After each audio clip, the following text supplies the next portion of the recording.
You're listening to the Exceptional Girls podcast. I'm Julie Withrow, your host and mom to Maddie, my neurodiverse, twice exceptional teenage daughter. Figuring out Maddie's unique wiring has been a game changer for her and for our relationship, but it took almost 15 years, and that's just too long.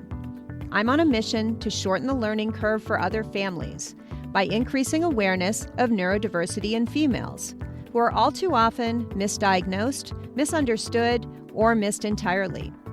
Join me for expert interviews, candid conversations, and hopefully even an aha moment or two, as we learn how to help our exceptional girls feel seen, supported, and celebrated.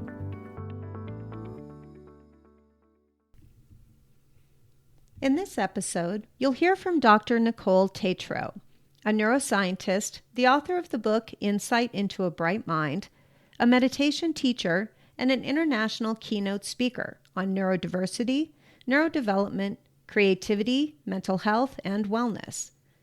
As the founder of Awesome Neuroscience and Beyond the Cell, Dr. Nicole translates the most promising neuroscience and positive psychology into corporate trainings and meditation retreats, supporting people around the world to increase creativity, deepen peace, and awaken compassion. Using positive neuroplasticity with compassion and wisdom, Dr. Nicole believes in our ability to wire our minds for love and liberate ourselves to live the lives we dream. During our discussion, Dr. Nicole shares her experiences as an exceptional girl who received a late diagnosis of dyslexia, as well as the very personal reasons why she became a neuroscientist. Listen in as we go deep on issues like perfectionism and people-pleasing, as well as how meditation and mindfulness can help build greater self-awareness and self-compassion. Hi, Dr. Nicole. Thank you so much for joining us on the podcast today. Hi, Julie. Thanks for having me. I'm excited to have this conversation. I do want to give a little background, though, that part of the reason I know you is because I was in a graduate program that you were an instructor in, and that was really my first introduction to you. And so it's actually really fun to get to talk to you, not in class, but just for the podcast, and talk about, go a little deeper on topics that maybe we wouldn't have done in class. So I'm really excited to have this conversation today. I am too. I'm excited to get to know you more too. Yeah, I know. Well, this is going to be fun. So, part of the reason I wanted to speak with you is because not unlike me, I think you identify as an exceptional girl, right? And certainly grew up, having some unique experiences that way. And for me, I really didn't have that realization until I was a parent. And this happens, I think, to a lot of parents. So, it wasn't until my daughter was 15 that we kind of got all the answers around, why some things were easy for her and why some things were really challenging. And it was like, there were many identifications that came over the years that kind of finally added up to like the puzzle taking shape.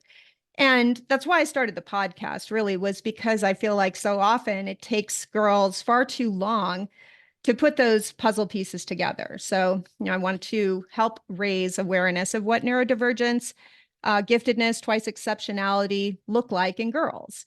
And so you have a very unique perspective on this because, like I said, I think that you also identified as an exceptional girl. So, I'd love to, if you don't mind, have you share a little bit about your experience that way. And also, how that led you to become a neuroscientist, because my suspicion it is that it had a pretty big, impact on your career choice. Well, yeah, I think for exceptional girls, for exceptional people, that really the biggest thing in life is, in my experience, has been not feeling like I'm totally integrated in the cultural reality that we deal with every day. And, what I am saying about that is, as a young girl, you know, I really kind of was highly sensitive, highly in tune. And this is actually something I don't talk about a lot. I didn't even really talk about it in my book, but I was really sensitive to other people's feelings, energies. It was sort of like I had a very thin skin. Um, Aside from just being in the classroom and at the time not knowing being dyslexic, um, how my energy and my attention would really shift with differences in sensory perception. And what I mean by that is when I would hear things, when I would smell things, when I would feel things. I remember being wearing uniforms. You know, I went to all Catholic schools and I wore uniforms, and I would imagine what would feel like the most comfortable outfit to wear all day. Because as girls, you had to wear a skirt, and I hated wearing a skirt. I was active. I liked to run. I liked to play outside. So a skirt just didn't really fit with that. You know, I wanted to be in pants.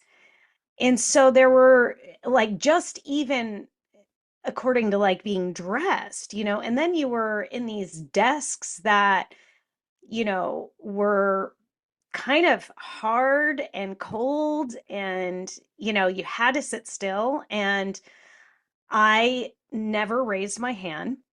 And I got in trouble a lot because I was the youngest of five kids. And at home, I really was highly verbal. I would talk a lot. And at school, I just was so excited that if I knew the answer or I thought I knew the answer, I would want to just blurt it out. And I got busted all the time, um, where my answers weren't even integrated into the class lesson. And so for me, you know, and then as I kind of grew up and became more feminine, um, then a lot of people started attaching to me being a blonde girl Hmm. and putting a lot of um, stereotypes on me on that way. And on top of it being dyslexic and not spelling very well, I was kind of categorized as, you know, and I'm going to hate to say this, but it was like, you're this dumb blonde. Hmm. Um, and I felt, you know, I was sort of put in that category. And I remember when I was in eighth grade, and I did talk about this in my book, my dad was an engineer, and I happened to be really good at math. It just, math came to me. And we had these unsolvable problems that we were given every week. And I remember going into class and having solved it. And I sat and I, you know, raised my hand. I actually was able to go on the board and show my proof. And my teacher at the time decided to tuck in my shirt in front of the entire classroom and have everybody comment and have everybody's attention focus on my body and focus on, wow, you look so much more slender when your shirt is tucked in.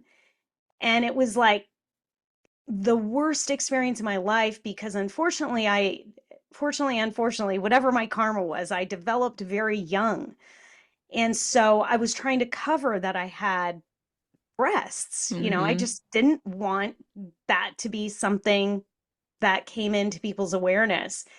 And so it was just sort of like a triple whammy of let's ignore that, you know, she got the problem right. Let's have her be focused and like objectified by in the classroom. And so it kind of, you know, as I grew up, I became a little bit more and more inner where you know, there was a period where I didn't have that much confidence. And then I sort of transitioned to this all girls Catholic school. And being in an all girls Catholic school, it sounded like, oh my God, you'd probably be, ah. But it was actually the opposite. It was the first time that I was accelerated in math. I was able to, you know, I was able to kind of write without worrying about spelling. I kind of wasn't docked for it. And I also was in this place where, for me, I went to the school and it was Catholic, but it was like evolution was real. And so there was that element, and God was a she. And so that just kind of shifted a lot in my consciousness. But still, at that time, I wasn't identified as dyslexic. It wasn't, and then by the time I was 18, I kind of had this idea since I was really young. I really felt like I wanted to help people, and I wanted to be a doctor. And my idea, when you're a kid, I was like, I'm going to go to a third world country and help people in a third world country. You have all these ideas. And, but in my senior year, right after I finished high school, my mom was diagnosed with Parkinson's disease. And that for me, I went to the doctor to see and I asked, hey, is there anything we can do like diet, exercise, and I was kind of a hippie back then. I started the recycling club at my school. So I was pretty keen and I worked at a health food store. So I was pretty aware of how food and exercise, and I was a runner, how it affects your metabolism and your health. And this doctor just said, oh, there isn't anything you can do. It's just progressive and, she's just going to fade away. And it was like, what? So on that note, I was like, screw you. I'm going to get a PhD in neuroscience and I'm going to prove you wrong. And I really wanted to go into neuroscience to find alternative practices, medications, different therapies that could help my mother, who was suffering. As she, as she kind of progressed, a couple of things happened where, in her case, sort of the reverse happens. When individuals with autism, there's a reduction in verbal communication in some areas. And because Parkinson's is a motor disorder, over time, she kind of had more anxiety, more depression, and she suffered from communication. She had a hard time getting her thoughts across. And it wasn't really in the literature where they talked about the mental health challenges that somebody struggles with. That happened to be the bulk of kind of caring for her. And so at that time, I was like, okay, I want to be a neuroscientist. Or at the time, I actually wanted to be a chemist. And I was in this organic chemistry class, and I was like, I want to work on medications that can help her, that can help people who are suffering. And I was tutoring people. I loved organic chemistry, but it came to the test, and I basically didn't finish it. I missed a 40-point problem.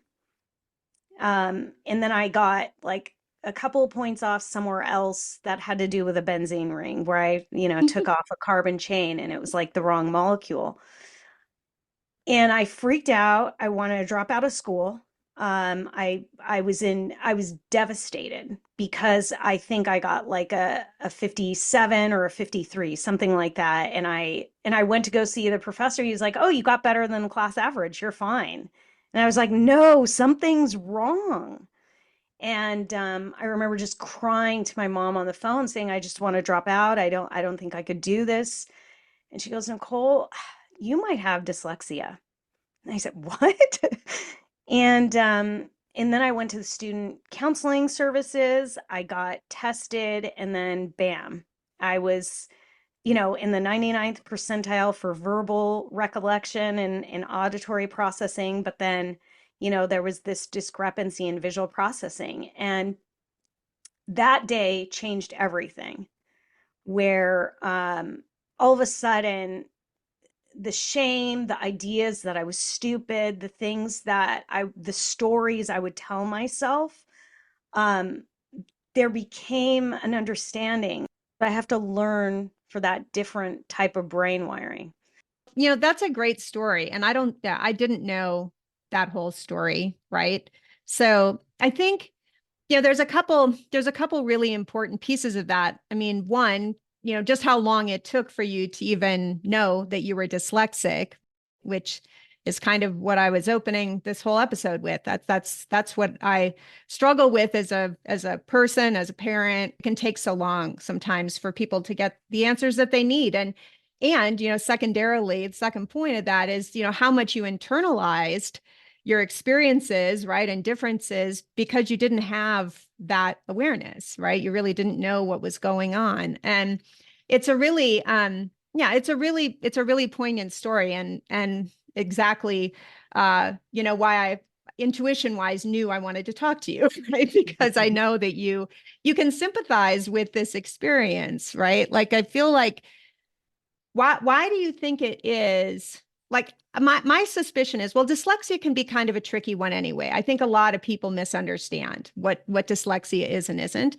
But I mean, do you think because you were female, was that part of the reason why it took you longer to get the answers you needed? Because I mean, I don't, and it's not about placing blame, but it's more to set up this conversation of, there are differences in how males present, how females present, but even more importantly, how society looks at males and what's acceptable behaviors and how they look at females and what are acceptable behaviors, right? And I just love to talk about that a little bit, right? Like how, gender kind of played into, this whole experience because I do feel for for example, the fact that you didn't like sitting in a hard chair and having to like stay at your desk, right? Well, girls are supposed to sit still. Now, boys can be more rambunctious, right? And we kind of expect boys to be more rambunctious, but girls know you're supposed to sit still and be quiet and be a good girl. So I'm curious, like what your thinking is about that. Yeah, I mean, I think you're spot on in everything you're saying. Um, Definitely in Catholic school for me, being a girl, there were a lot of gender divides. Specifically, I could recall how teachers would call boys to move desks, and how there would be one girl or one boy, and the girl that would be chosen to be like the class monitor if the teacher walked out was the most quiet girl. Where, God forsake you give it to me because you'll come back to people having fun. Right. So, there was definitely, I remember in sixth grade, I had this very Southern teacher, and we'll call her Miss L. And, she, like, in sixth grade, you roll your eyes, you do all these kid things. And it was just, she could not stand that. I think the thing for a gifted girl, in particular, a gifted person, is respect. And I think that, um, when you're really bright, and adults are talking down to you, adults are acting as if you don't, and I think we do this with children in general, that we really underestimate what's going on inside them, because they're just not in a space to communicate as adults do. And at the same time, they take everything in. We have these ideas that just are wrong, or ageist in a lot of ways for young people. I think the other thing that, you know, is really hard or was challenging for me being a girl was at the same time like not feeling that there was this openness for diversity. There was this it was sort of this command performance, and when you're forced to be in this command performance and it's not really how you're wired, how you think, how you express, um, there's a lot of feelings and emotions and experiences that get shoved down about the human experience and the human condition. And when that, like one example I'll give you is would go to church and I love singing, and we had to go to mass every Wednesday. And this one time I came back from communion, and it's basically where you take in, it's a sacrament. And I closed my eyes and I was just praying. And the teacher hit me on the back of the head and said, "Wake up." And at the time, like, I was in a meditative state, like naturally. And so there's a lot that we make assumptions about what's going on with other people that we just don't even know what's going on. And you have to really, I think, with gifted people, gifted girls in particular, is give them enough space to be able to express themselves and listen. Um, and to really, at the time, I was 12. I didn't know to say like, no, I'm praying. Like I was doing something good. You just, and you don't go home and tell your parents about stories like that because there's so much shame and guilt. Like Mm-hmm. I thought I did something wrong, but I didn't. Mm-hmm. And you take that on, and I think the thing that I really didn't pay attention to was the amount of emotional and mental kind of worry that I would take on that I didn't feel like I fit in right. Mm-hmm. Yeah, I mean, I that really resonates for me, right? Because I also felt had a lot of that same feeling and of really dumbing myself down sometimes, to be honest. Like I remember correcting my teacher in the second grade. And fortunately, in fact, she and I are still friends on Facebook today, which is kind of cool. But she was a great teacher and she took it very well because I was in fact right and she was wrong. And I was just like, oh, wait, excuse me, that's not actually right, And it was just such a good experience. But similarly, or in contrast, rather, I also had lots of other experiences where it was kind of like, well, I'm the adult and you're the kid and I'm right and you don't question me. Right. And I do think that happens so much, particularly in educational environments, like speaking to these just misperceptions that we have. It's like, well, if I'm the teacher, then I'm supposed to be the expert and I'm supposed to have the answers.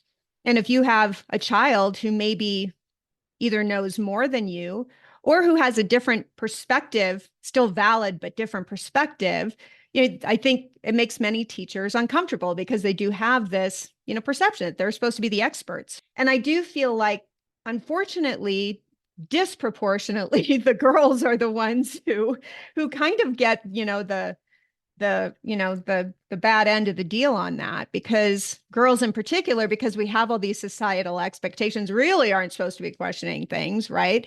And yeah, and I think it's just, I'd like to think that maybe those things are shifting, but I'm not so sure they are. I'd love to think that we've kind of evolved, but I still see it. I saw it with my own kid, like in school, just um particularly when they presented as a girl. They don't anymore, but when they did, like, there really were, they just sort of treated the girls differently than the boys, even when I would be in class observing, and this was, whatever, 8 years ago. So I wonder what we can do, to help our girls, kind of like not feel like, they don't, obviously we don't want them to feel like they're going to be a troublemaker necessarily. We don't want to encourage them to do that, but we do want to encourage them to be themselves, right? And to be able to express themselves the way they need to, right? And the way that's natural to them. And I'm just curious what you think, like, as parents, like how we can help facilitate that. Even if, I mean, I guess one is we could try to find educational environments where we think they will have the best opportunities that way. But like, even if they aren't in that kind of a situation, what can we do to kind of help these girls come into their own? Yeah. I mean, I think the first thing really is allowing at home to be a safe place, where they can fully be who they are, and be told that they could do anything. Mm-hmm. And I think that's a really big piece because, you know, it's interesting. I not only dealt with like the different expectations at school, simultaneously, Scott Barry Kaufman kind of talks about this, that when you're told time and time again, you're X, Y, and Z, then you start believing it. And if people don't have any expectations of you and don't say what your potential or your abilities can be, then you start thinking that there is less than what is actually there. The one thing I always had felt ultimately with my parents was they really taught me that what I wanted to do needed to come internally. They didn't do it in a way where it was, or ever talked about. But one thing my dad always told me was do what you love, really do what you love, and everything will fall into place. Mm-hmm. It may be hard. And, he would tell me at work, he was an engineer. He would tell me how he would have to, I mean, he argued about a plane one time where he knew it was going to crash due to the calculations. And they almost did a test where the pilot could have died. And it was like he had to go in a room and advocate. And so he taught me, you know, that you have to speak up for yourself too, because if you just sit there, and it's a real challenging thing when you're gifted too, because there's this element of humility that you have to possess. You can't walk around and think you're better than everybody else. Mm-hmm. And simultaneously, there are going to be things that and so it's striking the balance of being able to be who you really are with within um within an understanding that you may not resonate with everybody, and that's okay. It took me a long time, and it still takes me time to feel, that some people just aren't gonna be in the same vibration, rather it's like or dislike, but they're just not gonna resonate with you. And that's okay. You could kind of move on. And that's where, I mean, I kind of get into um, Tenzin Wangyal Rinpoche, talks about energy. And this is where it kind of matters in the sense is he talks about, you could pick up different energies throughout the day. And if a negative energy or an energy that's not in alignment with you is coming towards you, you have a choice to pick it up or let it go by. Mm-hmm. And that's kind of like, and I know it's like a very broad way to talk about it, but it's really being able to teach children, young girls, that they can trust themselves, that that inner voice inside of them, what they love to do, even if they're not perfect at it, even if they're not even that great at it, as long as they love it, the path will unfold. And it's like, I think the other thing too we forget to tell young children, especially bright girls, is that, oh, because you're bright, you have this gift, you have to use it. They may not want to. They may want to do something completely different. Um, and an example is like math, right? If you're a mathematician, well, but say you're not that into math, say you don't want to do anything related to that, but you love music. Well, music's all timing. So you could think about things in a really different way where the natural gifts fall into place. And, the challenges with the exceptionality are the strengths as well. Um, and so teaching them that, like, I think that really advocating, teaching them how to speak up for themselves is a really important piece. Making home a safe place is a really important piece too. And that's There was a lot to unpack in that.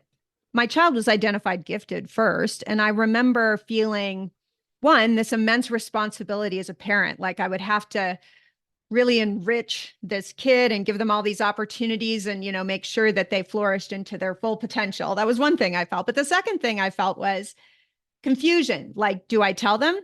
Do I not tell them? How do I talk to them about it?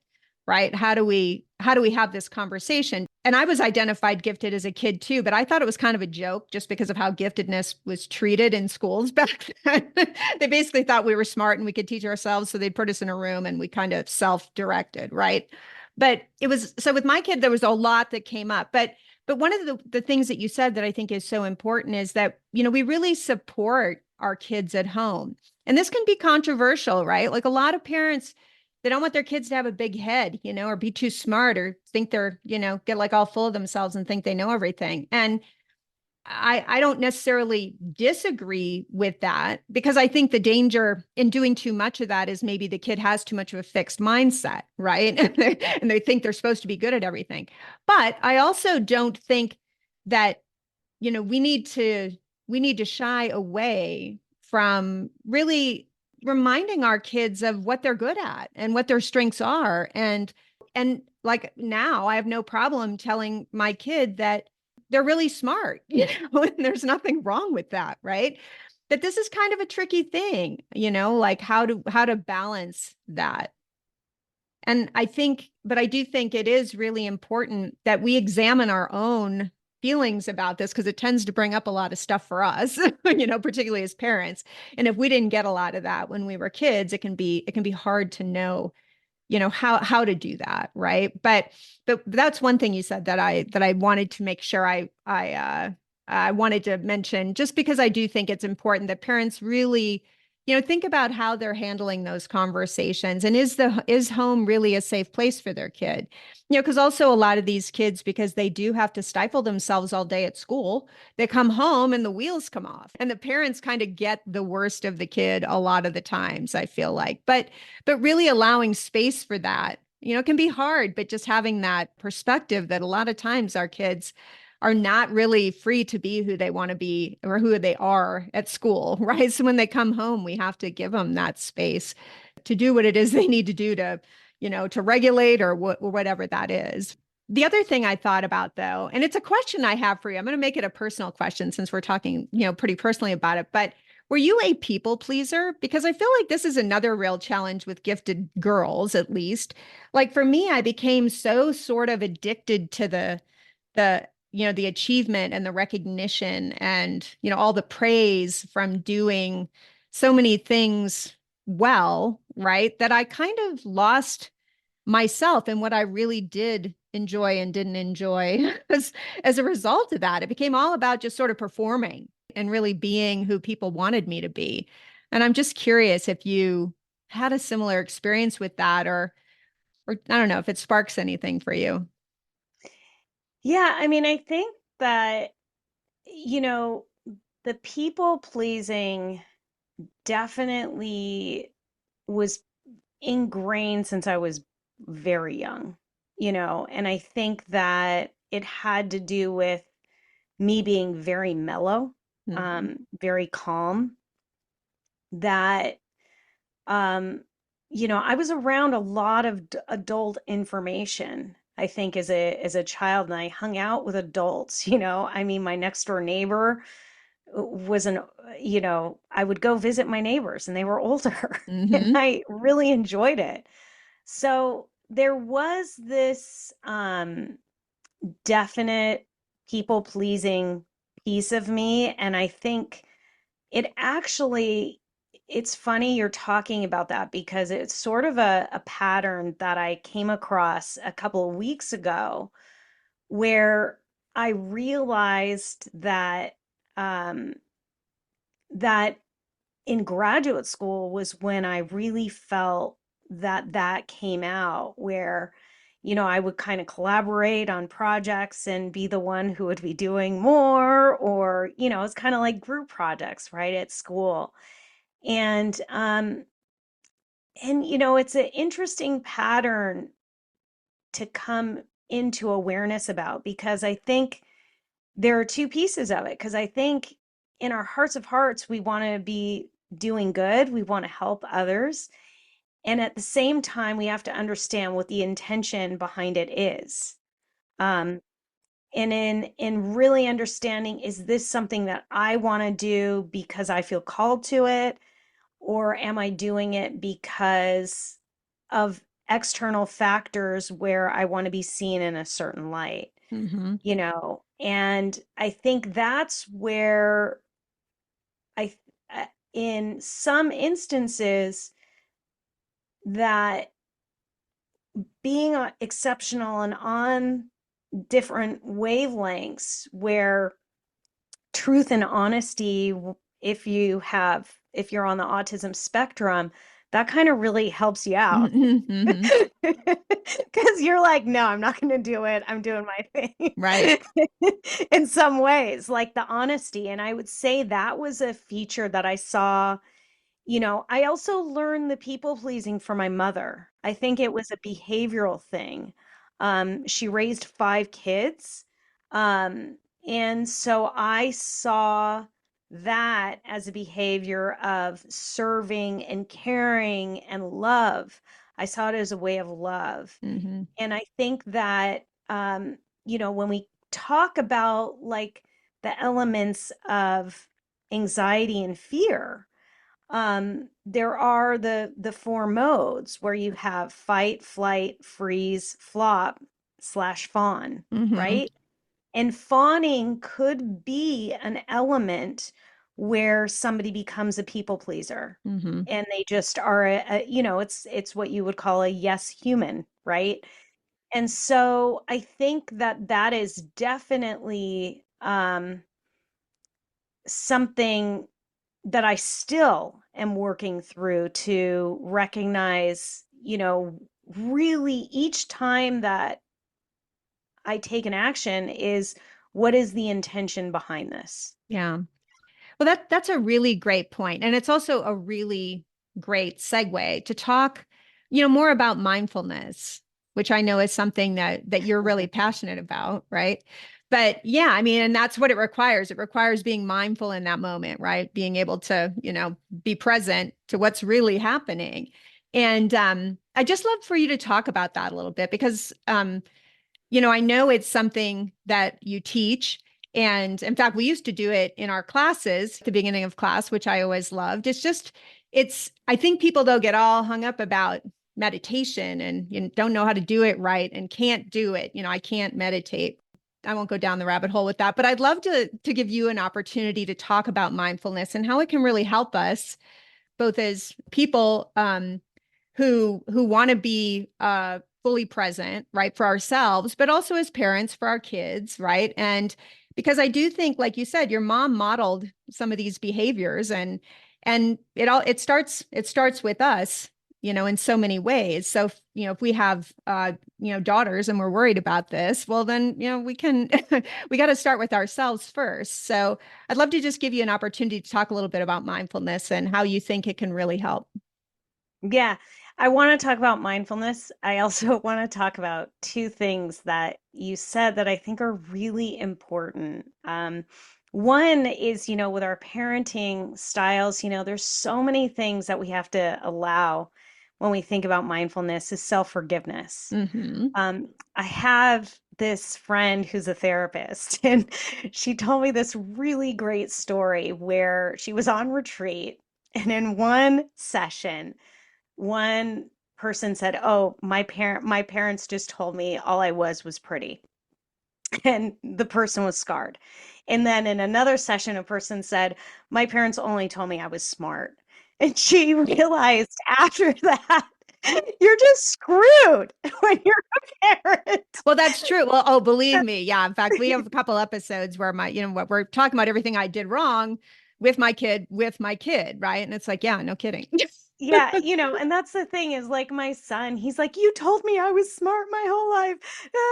And I'm like, "You are. I You know. still Right. are. And if I You just if I can't do hadn't told you, everything." that wouldn't have been right either. So I know, right? Yeah. It's true. That's And very true. and, and so you can never, so So when we think about mindfulness is really coming back to that self-compassion and the forgiveness of we're humans, we make mistakes.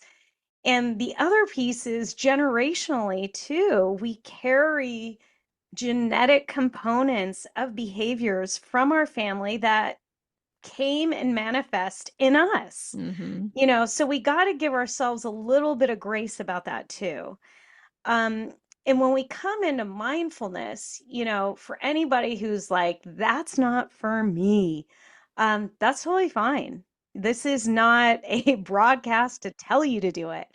Um, but what I want to do, share with you, is that when I first started out meditating, I couldn't meditate more than a second myself. And that my mind was going a million different directions. And really, the point of the practice is to bring you back into awareness that you have this mind that in reality has close to 60,000 thoughts a day. And it can go down a rabbit hole of its own. And so there can be, and what I want to say is when I really started full time, like heavy duty meditating, not where it was like yoga, shavasana at the end, but I I fell asleep every single time for like about the first 6 weeks. Like I was just falling asleep every time I would do a meditation. And Jack Hornfield, the teacher, he said, that's your mind just telling you that you need a break and it's okay. You just need a break. And so every time I would be really okay, I kind of let go that, um, and I think from a early view on, I never really, there's people who are perfectionists. There are people who, want to be the best meditator. I have never even cared about that. Like, I don't know why. That's just never been. And so that's a piece that I can let you, like, you don't have to be a good meditator. You don't have to, there's no grade, there's nothing, and really, you don't have to meditate. All you have to do is when you're in a moment of crisis, when you're in a really challenging moment, scientifically, we know just taking 3 deep breaths can give you a flux of really positive neurochemicals. It could reduce your stress hormones, the cortisol, and it could increase neurochemicals for trust and really connection with others. And I think so much of the time, especially when I think about giftedness and gifted girls, is mindfulness really can be used when you're transitioning from moment to moment. You know, um, we know, for example, like when you're super gifted, you're going to kind of get really in depth into something and you're going to Hmm. get that positive reward, that dopamine going on, and really mindfully being able to put the project down and go and grab dinner is a really big deal. It is. Um, It's a really big deal. yeah. And so it could be used as transitions, and really, you don't have to be sitting on a cushion. You don't have to do anything. You could simply, if you want, and you're a more active person, you could just take a walk outside. And as you focus your attention on the plants outside and the different trees, that's coming into mindfulness. That's coming into presence.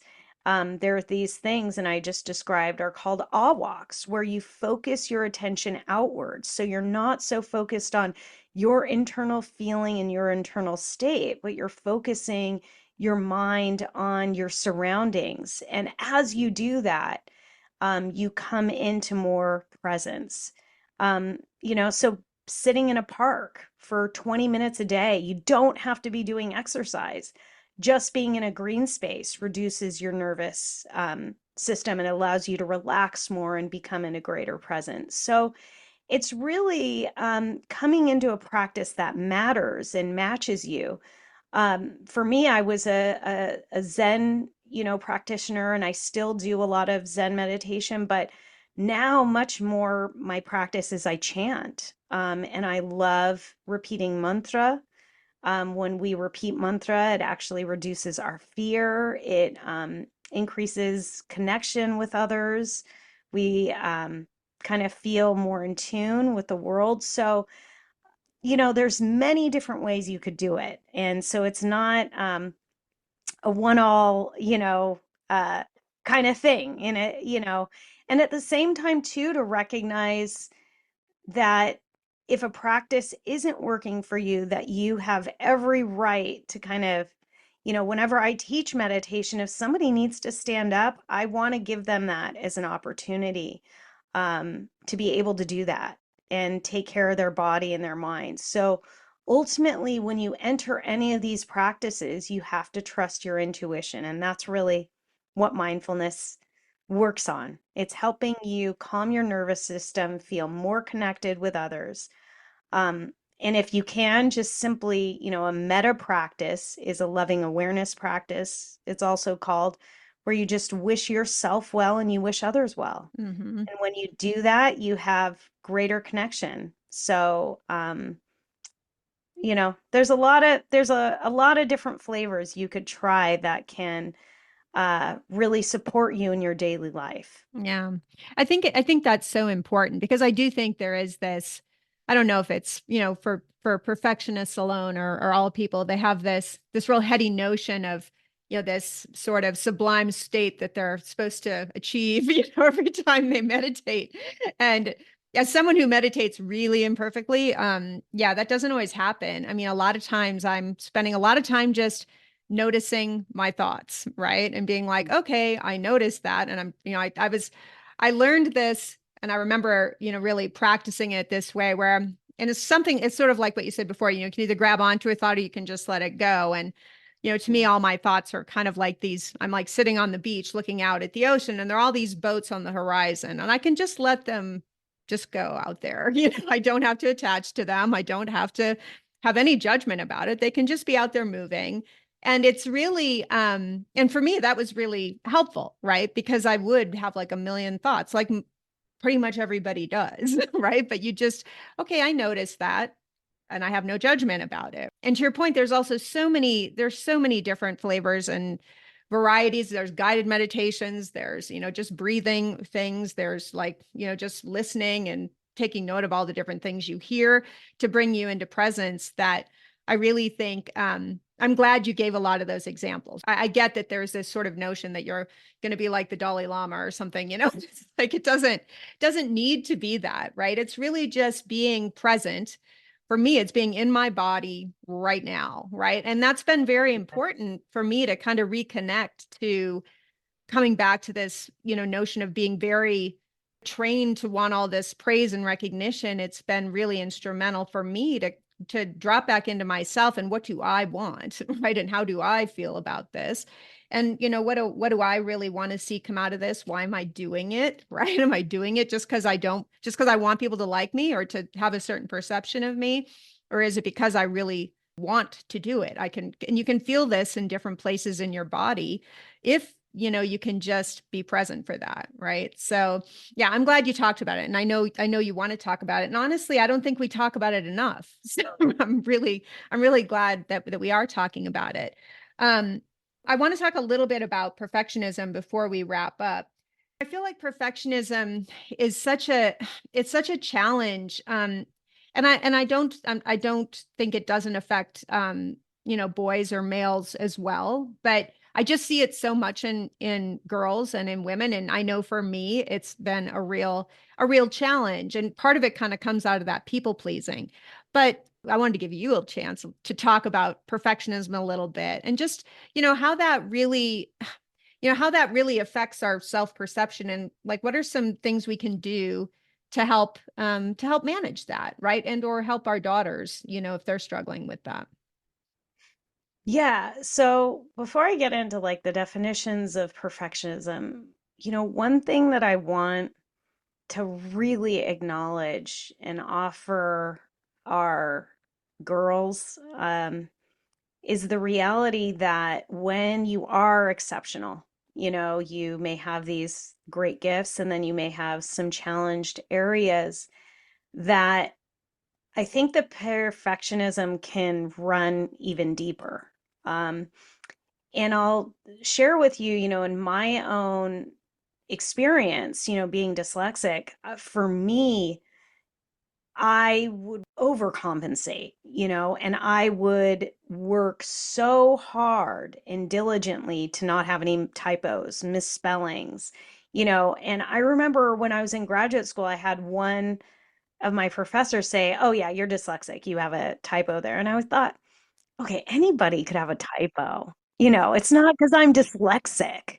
Like, come on. And it took me a little bit to detangle that, because, you know, people know what's inside of you, and at the same time, they're expecting a certain level. But the reality is, when we think about perfectionism, there's elements that are healthy and unhealthy. And it actually aligns with these ancient, meditative practices and philosophies, in the sense that healthy perfectionism, well, unhealthy perfectionism, let me define to you, is high striving and high attachment to the outcome. So you're so worried about the outcome that you really interfere with the progress, that you get paralysis, you may have different challenges. Now, healthy perfectionism is high striving and low attachment to the outcome, which is basically philosophy of non-attachment. Mm-hmm. So, when you really think about that and you think about putting your best foot forward and not holding yourself to the attachment of the outcome, that's where you have to really look at it. And as a scientist, one thing that I want to share with you is I failed so much. Like, in the laboratory, the job of a scientist is to go in and to do an experiment and have hypotheses and either prove yourself wrong or right. And 99% of the time, you're wrong. Mm-hmm. And that was a really strong practice to teach me non-attachment, that, my hypotheses weren't going to always work. And so, for young girls, really allowing themselves to have that grace to not think about what the expectations of other people are on them as well as themselves, and to really just let go, and just do it. Yeah, I think that's so important. And it's so interesting what you said about, in your doctoral program, because I remember having this real epiphany in my graduate studies where I felt like I loved it so much because I wasn't trying to come up with the right answer. Right. I was just exploring. In fact, I didn't even have to have a hypothesis sometimes. I could kind of just explore it. Right. And just sort of look at it from all angles and sides and shapes and not necessarily have to have some big conclusionary statement or some, big thing I was trying to prove. And that was so kind of liberating for me because that's how I love to look at everything. I can come up with the right answers, and I've certainly been trained to do that. It was just so like intellectually stimulating to not have it have to be about those right answers. And I think that's such great advice because, another way you might think about it is, just be curious.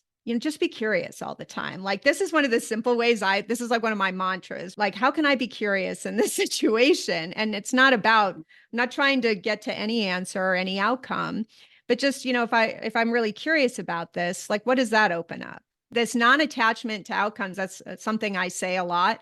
Don't do things with an attachment to the outcome. So it's kind of funny that we're talking about that because it's another one of those things that I also try to teach my own child. When you go into this exam or test or oral performance, whatever it is you have to do, don't worry about the end. Just like come into it with like the best energy, right? Like just feel good, right? And the rest of it will all kind of happen for you. But it is yeah, I think that's a really important distinction. And I'm glad that you brought that up because we do so much. We're thinking about the end result and then we're not even enjoying the journey, and that kind of comes back to presence and mindfulness and all those things, right? So it's all kind of connected and full circle. Yeah, and I think the other thing too is that it's okay that things are hard sometimes. Hmm. I think that, when your whole point of being curious, like saying like, "Oh, this didn't work. Hmm. Why?" Yeah, You that's know? right.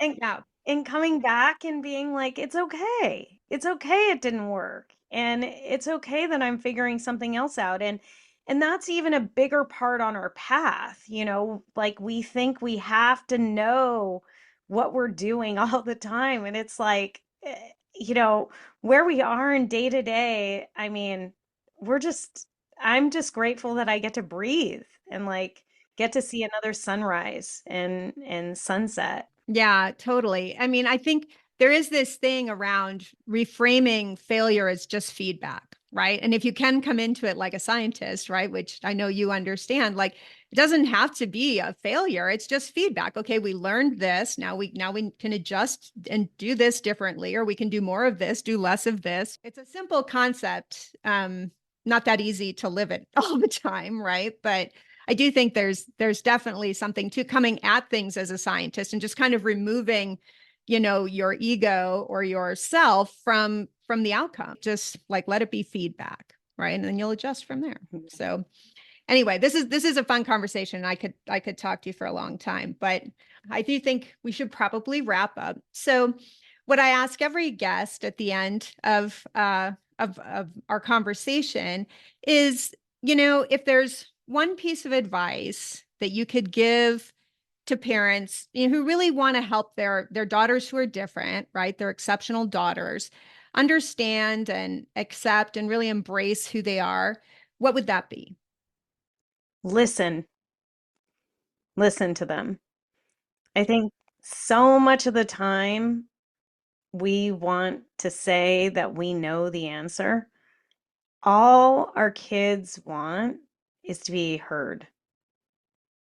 They don't want us maybe even to figure out the solutions for them. They just want us to listen. Yeah. I love that so much. It's this notion of holding space, right? And it's so hard. Like, why is it so hard? It shouldn't need to be that hard, but I love that. And I think it's great, great, great advice, right? That we can really just listen and maybe even just sort of say back to them, like I hear you saying this. Like there's some really simple things that we can do this way, but yeah, at the end of the day, I think that's so important, right? People just want to be heard. They want to be seen. And so I love that. That's great. Well, thank you so much for spending so much time talking with me, and for sharing really, your personal experiences and your insights and your expertise as a neuroscientist. It's been a real pleasure having you, and I really appreciate it. I appreciate you and all you're doing, so thank you. Thanks for tuning in to the Exceptional Girls podcast. If you liked today's episode, it would mean the world to me if you'd subscribe, leave a rating and review, and recommend it to just one other person who you think would benefit from listening. Even a small act of support helps the podcast reach more people, which in turn helps increase awareness and understanding of exceptionality in girls. And if you have suggestions for future episodes, please share them. You can connect with me, your host, Julie Withrow, through our website at exceptionalgirlspodcast.com/contact. And that's a wrap. Ciao for now.